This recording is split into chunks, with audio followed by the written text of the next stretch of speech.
ಈಗ ಕೆಲವು ಅನೇಕ ಪಬ್ಲಿಕ್ಕು BJPಯವರು ಏನು ಮಿಸ್ಯೂಸ್ ಮಾಡ್ತಾ ಇದ್ದಾರೆ ಅದ್ರ ಬಗ್ಗೆ ಎಲ್ಲ ಚರ್ಚೆ ಮಾಡಿದ್ದೇವೆ.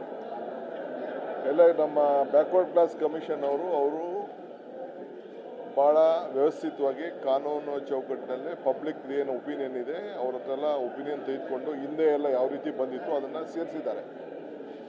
ನಾವು ನಮ್ಮ ಸಲಹೆಗಳು ಕೂಡ ಅವ್ರದ್ದು ಎಲ್ಲ ಕೇಳಿದ್ದೀವಿ, ನಮ್ಮ ಸಲಹೆಗಳು ಕೂಡ ಕೇಳ್ತಾ ಇದ್ದೀವಿ.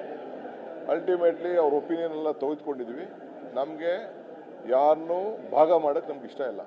ಕಾಂಗ್ರೆಸ್ ಪಾರ್ಟಿ ಆಗಲಿ ಕಾಂಗ್ರೆಸ್ ಸರ್ಕಾರ ಆಗಲಿ ನಾವು ಜನನ ಸಮಾಜನ ಯಾರನ್ನೂ ಭಾಗ ಮಾಡೋಕ್ಕೆ ನಮ್ಗೆ ಇಷ್ಟ ಇಲ್ಲ. ಅವರ ಅಭಿಪ್ರಾಯಗಳನ್ನ ಯಾರು ಬೇಕಾದ್ರೂ ಹೇಳ್ಕೊಳಕ್ಕೆ ಅವಕಾಶ ಇದೆ.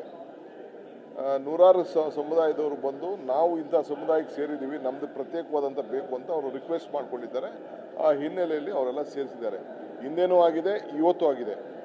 ಆದರೆ ನಾವು ಅದಕ್ಕೆ ಅನೇಕ ನಮ್ಮ ಸದಸ್ಯರು ಕೆಲವು ಅಪೇಕ್ಷೆಗಳನ್ನು ವ್ಯಕ್ತಪಡಿಸಿದ್ದಾರೆ, ಆಕ್ಷೇಪಣೆಗಳನ್ನು ವ್ಯಕ್ತಪಡಿಸಿದ್ದಾರೆ. ಸಾರ್ವಜನಿಕರು ಕೂಡ ಅಭಿಪ್ರಾಯ ಕೇಳ್ತಾ ಇದ್ದೀವಿ.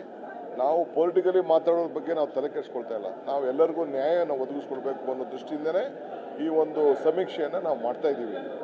ಈ ವಿಚಾರನ ನಾವು ಚೀಫ್ ಮಿನಿಸ್ಟರ್ ಅಲ್ಟಿಮೇಟ್ಲಿ ನಾವು ತಿಳಿಸ್ಬಿಟ್ಟು ನಿಮ್ಗೇನು ಅನ್ನೋದನ್ನ ನಾವು ಮೇಜರ್ ಡಿಸಿಷನ್